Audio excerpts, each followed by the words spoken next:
For generations, we have all been sold a magnificent, beautifully choreographed lie about the men who forged the American frontier, a sanitized cinematic fairy tale where noble heroes with silver stars on their chests stood tall in the dusty streets and defeated evil with nothing but a standard issue 6-shooter and a rigid moral compass. But the men who actually laid the tracks, guarded the bullion, and bled into the mud of this nation knew that morality meant absolutely nothing when you were staring down the barrel of a weapon designed by absolute lunatics and desperate engineers who completely ignored the rules of fair play. The true American West was not conquered by polite gentlemen engaged in honorable duels. It was a brutal, unforgiving laboratory of localized warfare where survival demanded mechanical ruthlessness, and the most feared men were the ones who carried bizarre, heavily modified instruments of death that the history books are actively trying to erase from your memory to keep the narrative clean. But before we rip the polished museum glass off these forgotten mechanical beasts and expose the terrifying truth of frontier ballistics, I need to know exactly who is riding with our global vanguard today. We are building a brotherhood of truth seekers, a patriotic battalion of history hounds who refuse to be spoon-fed Hollywood garbage. So pause this video right now, step up to the firing line, and drop your city and state down in the comments below, so we can map out our exact formation and see where our squad is holding the line today. Because we are diving headfirst into the darkest corners of 19th century engineering, starting with a weapon so utterly bizarre and mechanically deceptive that it completely redefined the geometry of close-quarters assassination. You have been conditioned to believe that drawing a weapon requires pulling a piece of steel from a holster and wrapping your finger around a trigger, but in 1882, a French inventor named Jacques Tourbillon completely shattered that biological paradigm by patenting a weapon that you fired by simply clenching your fist. I am talking about the infamous Chicago Protector palm pistol, a mechanical nightmare that looked more like a heavy pocket watch or a bizarre piece of industrial plumbing than a lethal firearm. The palm pistol completely lacked a traditional grip, a barrel, or a trigger guard. Instead, it consisted of a flat, circular steel disc that housed a 7-shot internal rotary cylinder chambered in .32 caliber rimfire. To deploy this weapon in a crowded, smoke-filled gambling parlor or a narrow train corridor, the operator simply placed the circular disc flat against the palm of their hand, allowing the incredibly short, stubby barrel to protrude silently between their middle and ring fingers. The firing mechanism was entirely contained within a heavy, spring-loaded lever that rested against the heel of the hand, meaning that to discharge the weapon, the assassin did not pull a trigger, they simply squeezed their hand into a tight fist. This biomechanical anomaly allowed a professional killer to keep their hands casually resting inside their coat pockets, looking completely unarmed and entirely non-threatening, while mathematically maintaining the ability to instantly dump 7 rounds of heavy lead into a target at point-blank range without ever exposing the mechanical nature of their threat. The psychological terror of facing an opponent armed with a Chicago Protector was absolute, because the human brain is hardwired to look for the aggressive, sweeping motion of a traditional draw stroke, but a man utilizing a palm pistol required absolutely zero escalation of movement. He could literally extend his hand to shake yours, casually clench his fist, and instantly deliver a fatal ballistic shock to your central nervous system before the sound of the detonation even registered in the room.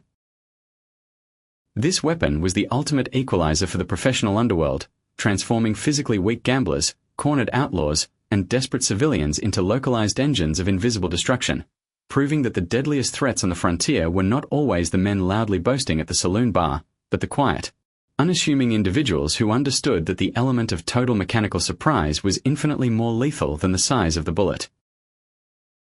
And while the urban assassins were perfecting the art of invisible ballistics, the hardened cavalrymen and the elite professional gunfighters roaming the vast, open plains were demanding a level of ergonomic control and heavy caliber devastation that standard American factories were simply failing to provide.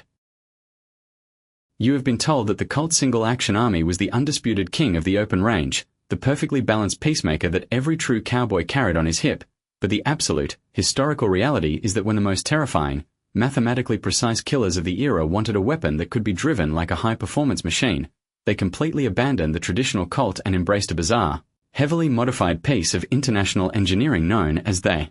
Smith & Wesson Model 3 Russian. In the early 1870s, the Imperial Russian military approached Smith & Wesson with a massive contract, but the ruthless Russian cavalry commanders demanded extreme, highly specific biomechanical modifications to the standard top-break revolver, creating a weapon that looked completely alien to the traditional American cowboy. The most striking and controversial feature of the Russian contract revolver was the addition of a massive, exaggerated steel spur protruding directly downward from the trigger guard, a piece of forged iron that completely altered the kinetic geometry of firing a heavy handgun. While standard cowboys gripped their revolvers with all their fingers wrapped tightly around the wooden handle, fighting the massive upward muzzle flip of a heavy .44 caliber detonation by relying entirely on wrist strength, an operator wielding a Smith & Wesson Russian would physically rest their middle finger directly on top of that heavy steel spur. This completely revolutionized the biomechanics of recoil management, mathematically locking the weapon into the shooter's hand and physically preventing the massive barrel from violently kicking upward under heavy recoil. This meant that a hardened lawman or a desperate outlaw could unleash 6 rounds of the devastating, custom-designed .44 Russian cartridge, an incredibly accurate and heavy-hitting round, with blistering, uninterrupted speed, completely bypassing the agonizing necessity of physically wrestling the muzzle back down onto the target after every single shot. The ergonomic genius of the Russian model did not stop at the trigger spur. The entire grip frame was drastically re-angled, sporting a severe, humpback curve that aggressively forced the web of the shooter's hand high up onto the backstrap of the revolver, naturally aligning the heavy iron sights perfectly with the shooter's line of sight the exact millisecond the weapon cleared the leather.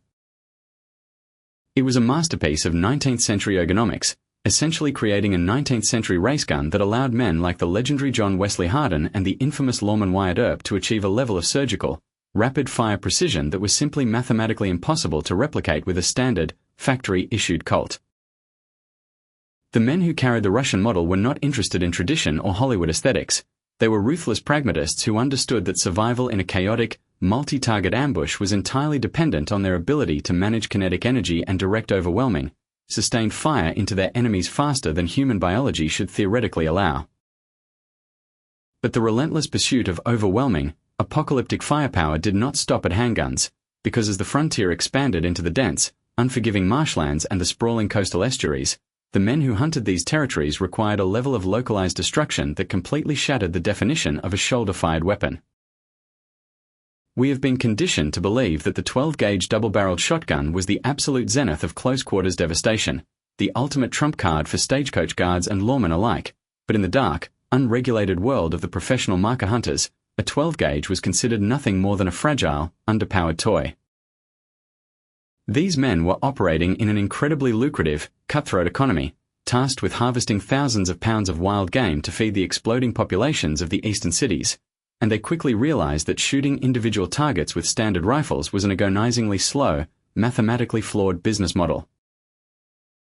To solve this logistical nightmare, they completely abandoned traditional firearms engineering and created the monstrous, terrifying anomaly known as the punt gun, an instrument of localized biological eradication so absurdly massive and unyieldingly destructive that it was eventually banned by federal law to prevent the complete extinction of entire species. A punt gun was essentially a custom-built, privately owned piece of smoothbore naval artillery masquerading as a hunting shotgun, often measuring over 10 feet in length and weighing upwards of 100 pounds, chambered in incomprehensible, custom-bored calibers like 2-inch or even 3-inch diameters. The absolute kinetic horror of these weapons is impossible to fully comprehend. A single operator would load a punt gun with over a pound of gunpowder and a massive, staggering payload of 2 to 3 solid pounds of heavy lead buckshot, screws, nails, or whatever jagged pieces of scrap iron they could scavenge. Because firing this weapon from a shoulder would instantly shatter every bone in a human torso, the punt gun was permanently mounted and physically lashed down to the deck of a shallow draft wooden boat called a punt, effectively turning the entire watercraft into a floating, mechanized gun carriage. The hunter would silently paddle the boat into the dense reeds under the cover of absolute darkness, aiming the entire vessel at a flock of hundreds of resting waterfowl, and when the sun finally crested the horizon, they would pull the heavy lanyard, unleashing a deafening, apocalyptic thunderclap that literally sent a localized shockwave rolling across the water. The massive cloud of heavy lead projected by a single discharge of a punt gun was so overwhelmingly dense and wide that it could mathematically wipe out over 50 to 100 targets in a fraction of a second, completely clearing the surface of the water in a blinding storm of white smoke and shredded feathers.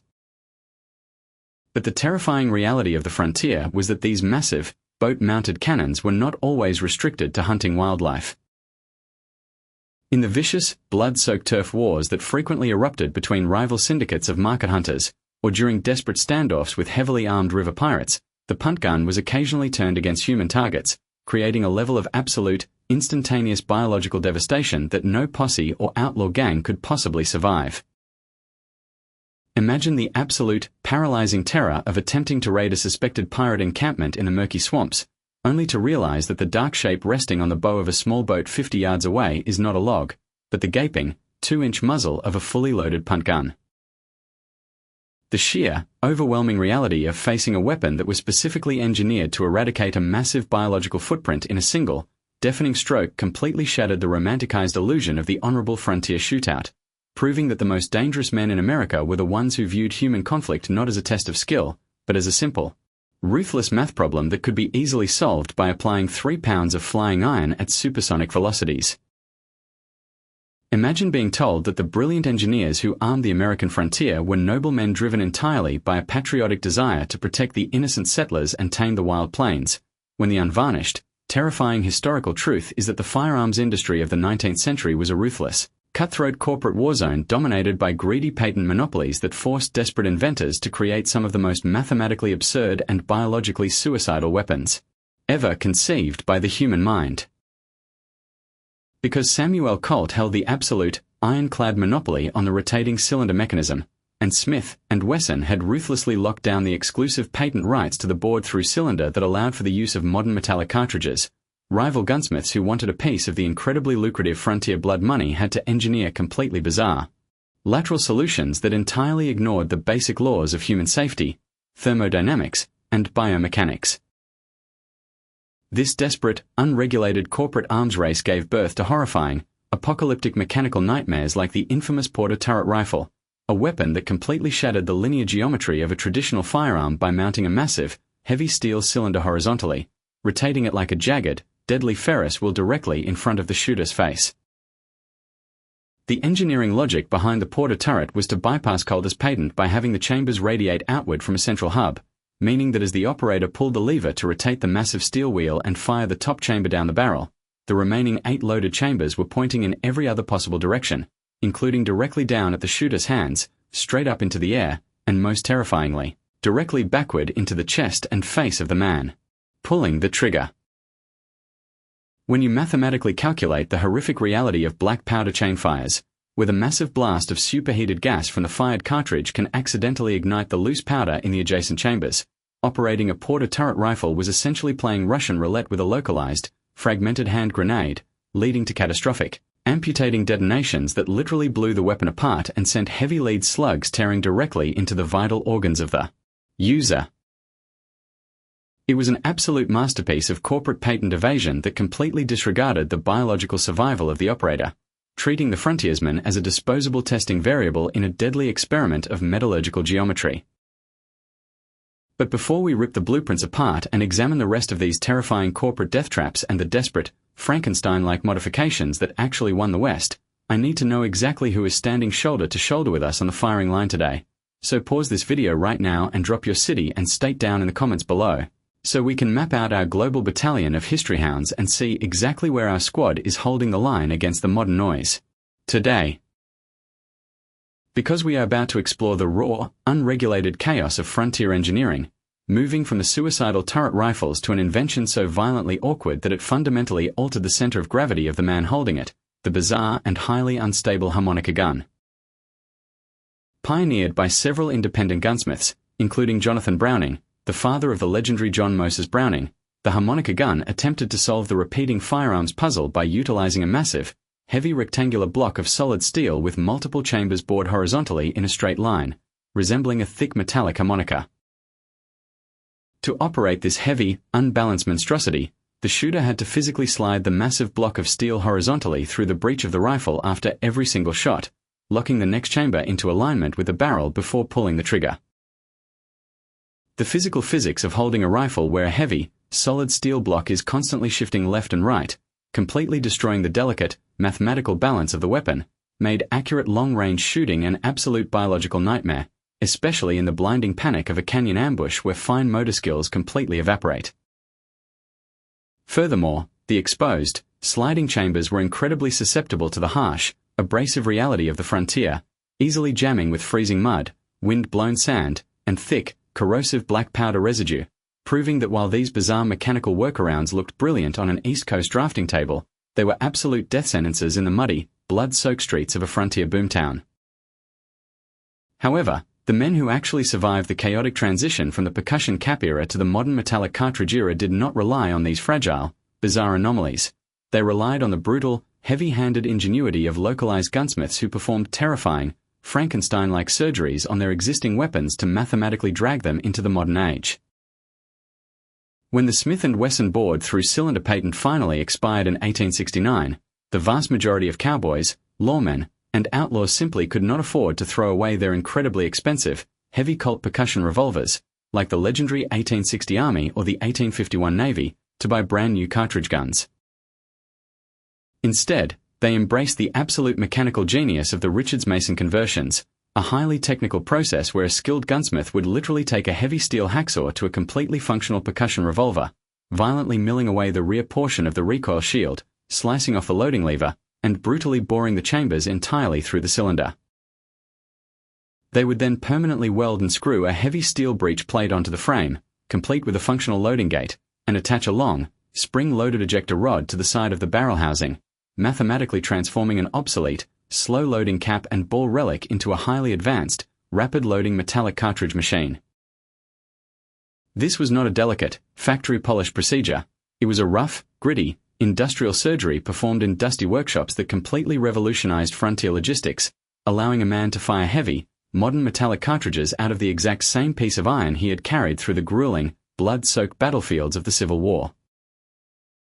The psychological and tactical advantage of possessing a Richards-Mason conversion in the early 1870s was absolute, because an adversary might visually recognize the profile of an old percussion revolver and mathematically calculate that you were armed with a slow, unreliable weapon, completely oblivious to the fact that you possess the mechanized, blindingly fast reloading capability of a modern centerfire platform.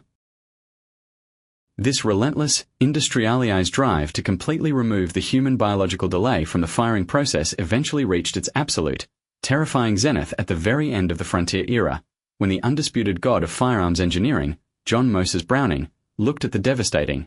room-clearing power of the standard 12-gauge pump-action shotgun and decided that the human arm was simply too slow and too weak to operate the machinery at the required mathematical speed. In 1898, Browning engineered a mechanical apocalypse known as the Browning Auto 5, the very first successful recoil-operated semi-automatic shotgun in human history, a weapon so highly advanced and incredibly violent in its operation that it completely shattered the established laws of close-quarters combat.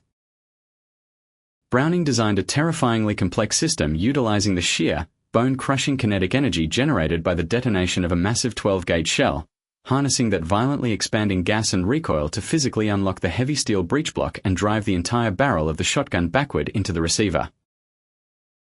This massive, violent rearward stroke of the barrel seamlessly ejected the smoking, spent plastic and brass hull, cocked the heavy internal hammer, and allowed a highly compressed recoil spring to slam the barrel back forward, stripping a fresh, heavy buckshot shell from the tubular magazine and locking it into the chamber in the absolute blink of an eye. The sheer, kinetic horror of facing a lawman or a corporate enforcer armed with an Auto 5 was incomprehensible to men who had spent their entire lives manually working levers and pumps, because a single operator could now project an impenetrable, continuous wall of flying lead, dumping 5 consecutive rounds of devastating 0-0 buckshot into a target area as fast as his finger could twitch the trigger, without ever breaking his firing grip or experiencing a fraction of a second of mechanical delay. It was the ultimate, industrialized realization of overwhelming firepower, transforming a lone human being into a localized, mechanized meat grinder that mathematically eliminated any possibility of a coordinated enemy charge. But despite the arrival of these terrifying, automated engines of destruction, the true essence of frontier survival, the absolute core mathematics of life and death in the American West, was ultimately decided by the unbreakable will of the men pulling the triggers, bringing us to one of the most incredibly calculated, physics-defying underdog victories in the history of the Badlands. On the cold morning of October 23, 1907, in the dusty, desolate railroad town of Benson, Arizona, a seasoned, highly disciplined Arizona Ranger named Harry Wheeler found himself locked in a horrifying, point-blank standoff with a desperate, heavily armed train robber named J. A. Tracy. The mathematics of this engagement represent the absolute, definitive clash between the old world of heavy, methodical iron and the new world of blistering, modern speed, because Tracy was wielding a modern, double-action Colt revolver, a weapon designed for incredibly rapid, continuous fire simply by pulling the trigger, while Ranger Wheeler was armed with an aging, traditional single-action Colt 45, a weapon that required the operator to manually cock the heavy steel hammer, back with his thumb for every single agonizing shot. As the confrontation violently erupted, Tracy relied entirely on the blinding, mechanized speed of his double-action trigger, wildly dumping rounds into the air and immediately striking Wheeler in the leg, shattering bone, and sending the Ranger crashing into the dirt in a cloud of blinding dust. By all established rules of frontier biology and mechanical advantage, Wheeler should have been dead within the next 2 seconds, paralyzed by the horrific pain and completely mathematically outgunned by an adversary who could simply hose the area with rapid fire.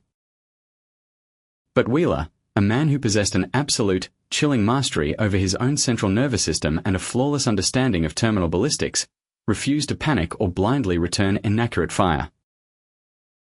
Lying completely exposed in the dirt, bleeding heavily, Wheeler relied entirely on the massive, uncompromising stopping power of his heavy .45 caliber single-action revolver, a piece of old-world machinery that launched a massive, 250-grain lead slug with the localized kinetic force of a sledgehammer. While Tracy wildly fired his remaining rounds, Wheeler methodically, coldly calculated the spatial geometry of his target, manually thumbed back the heavy hammer of his Colt, and delivered a surgically precise, catastrophic shot directly into Tracy's torso. The sheer, overwhelming hydrostatic shock of the heavy .45 caliber slug did not just injure Tracy. It completely, mathematically destroyed his biological ability to maintain his stance, violently staggering the outlaw and instantly breaking his rapid-fire momentum.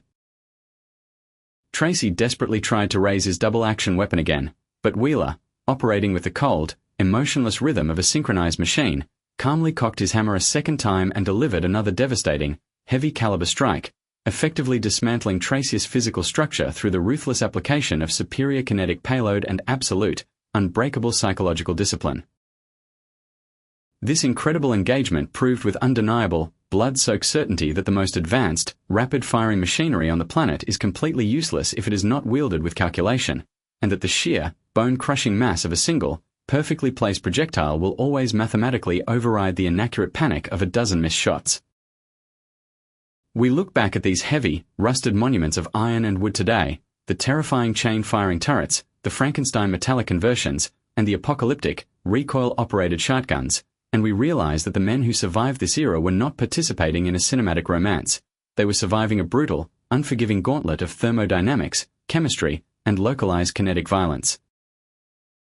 These weapons are the physical, indisputable proof that our ancestors built this reality not with polite negotiation, but with the relentless, unyielding application of mechanical leverage in the face of absolute darkness. But the modern algorithms, the sterile, sanitized digital systems that silently control what we see, what we consume, and ultimately what we remember, are actively working around the clock to bury these visceral, gunpowder-soaked truths beneath an endless, scrolling wave of pacifying, meaningless distractions. They want to slowly erase the raw, mechanical heritage of the men who actually bled into the dirt to forge the world we so comfortably inhabit today, replacing the sharp, metallic smell of burning sulfur and the deafening, chest-thumping roar of a heavy Colt 45 with a neat, tidy, and completely fictional narrative written by people who have never had to trust their life to a piece of cold, machine steel. They want you to believe that history is nothing more than a polite debate, completely ignoring the terrifying, chaotic struggle for existence that was ultimately decided by the turn of a wrench, the precise calculation of a lethal geometry, and the violent pull of a trigger in the dark. So, if you actually felt the massive, kinetic echo of that history vibrating in your chest today, if you truly understand the absolute, critical importance of preserving these raw, unvarnished stories of mechanical survival against the relentless, crushing tide of digital amnesia, then you must weaponize this algorithm right now.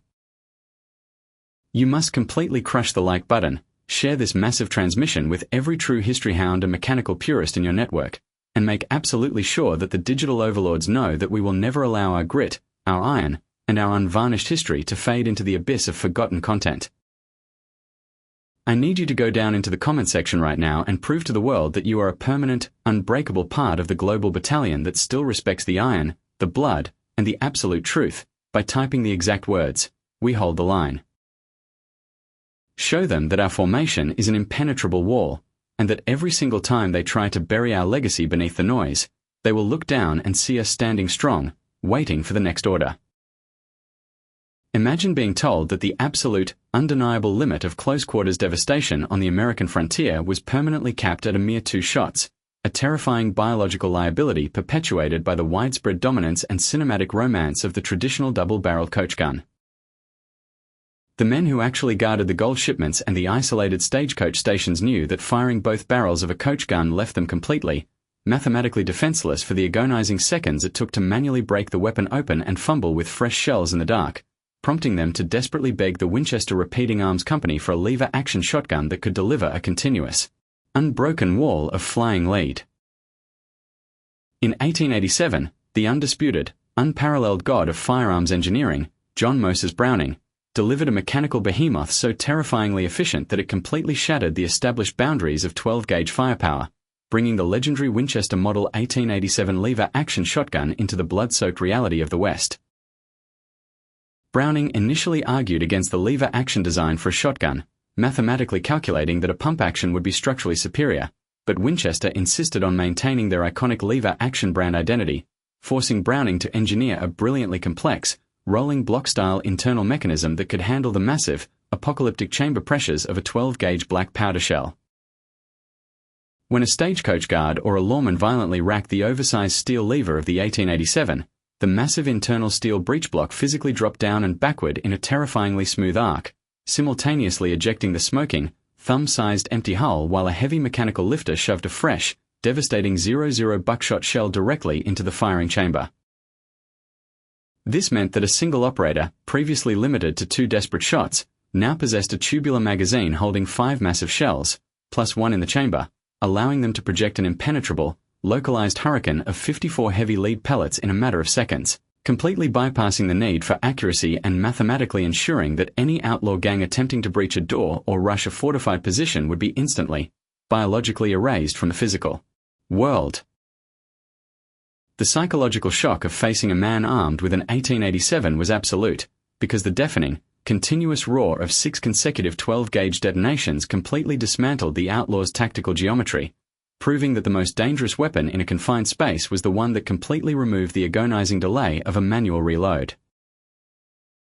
But as the 19th century violently bled into the dawn of the 20th, the relentless, cutthroat arms race of the frontier shifted away from the heavy, bone-crushing levers of the shotgun and moved toward the ultimate, holy grail of ballistics, the perfection of the semi-automatic, gas and recoil-operated rifle. They laughed when the first automated rifles began appearing on the fringes of the untamed borderlands, dismissing them as fragile, overly complicated European parlor toys that would instantly jam and shatter at the first speck of abrasive Texas dust or freezing mountain mud. The hardened, traditional lawmen of the old guard mathematically calculated that relying on delicate internal springs and gas ports was an absolute death sentence, completely oblivious to the fact that John Moses Browning had just engineered a weapon that would permanently, violently close the chapter on the lever-action era, a machine known as the Remington Model 8. Introduced in 1906, the Remington Model 8 was not a delicate toy. It was a heavy, brutal, highly industrialized engine of destruction that operated on a terrifyingly violent long-recoil system, a mechanical concept so advanced that it completely baffled the men who had spent their entire lives manually cocking hammers. When the operator pulled the trigger, the massive explosive energy of the modern smokeless powder cartridge did not just push the bullet forward. It violently forced the entire steel barrel and the locked breech bolt to travel backward together inside a massive, heavy steel shroud for the entire length of the cartridge. Once the barrel reached its maximum rearward travel, heavy internal springs violently slammed the barrel back forward while the bolt remained locked to the rear, perfectly extracting the empty brass casing before another massive spring slammed the bolt forward, stripping a fresh round from the 5-shot internal box magazine and locking the weapon back into battery in a fraction of a second. The kinetic horror of this weapon was magnified exponentially by the terrifying proprietary cartridges it fired, specifically the devastating .35 Remington, a heavy, blunt-nosed projectile that struck with the localized force of a freight train, mathematically capable of punching straight through a 1/4-inch steel plate, a heavy wooden barricade, or the engine block of an early automobile without losing its lethal trajectory. And it was precisely this apocalyptic combination of semi-automatic speed and barrier-penetrating brute force that set the stage for one of the most incredibly calculated, physics-defying underdog victories in the blood-soaked history of the American borderlands, a moment where lone, desperate lawmen completely dismantled a numerically superior syndicate of hardened smugglers by leveraging the absolute bleeding edge of industrialized combat machinery.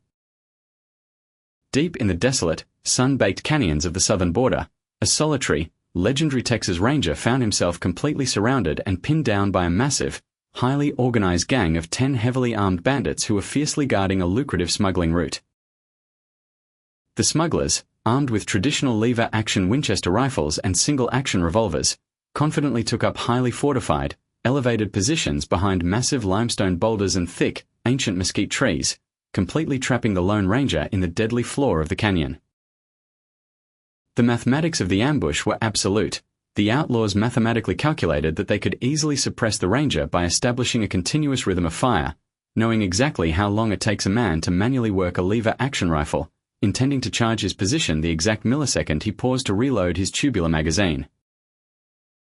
But the Ranger was not carrying a lever-action relic of the past. He was cradling the cold, heavy, mechanized steel of a Remington Model 8 chambered in the catastrophic .35 Remington. As the smugglers initiated their assault, unleashing a deafening volley of lead that shattered the rocks around him, the Ranger did not panic, and he did not wildly return fire. He relied entirely on the flawless, automated thermodynamics of his weapon and his absolute, chilling mastery of spatial geometry. He identified the muzzle flash of the primary smuggler hiding behind a thick, seemingly impenetrable tree trunk, leveled the heavy iron sights of the Remington, and simply pulled the trigger.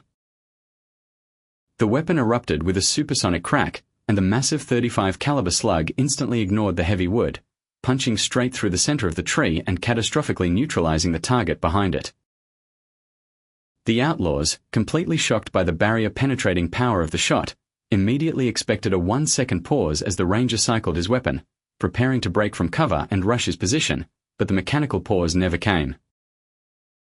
Because the Remington Model 8 was already mathematically reloaded and locked back into battery by the violent physics of its own recoil, the Ranger seamlessly shifted his sights to the next target and pulled the trigger again, and again, and again, dumping 5 massive, armor-piercing slugs into the enemy positions as fast as his human finger could twitch.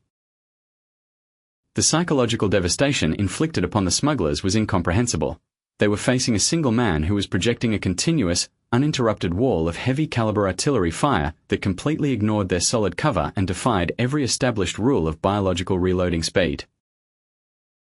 In less than 3 seconds of localized, deafening, mechanized slaughter, the Ranger had mathematically dismantled the entire tactical structure of the ambush, turning a guaranteed execution into a flawless, physics-defying victory through the cold, ruthless application of semi-automatic leverage.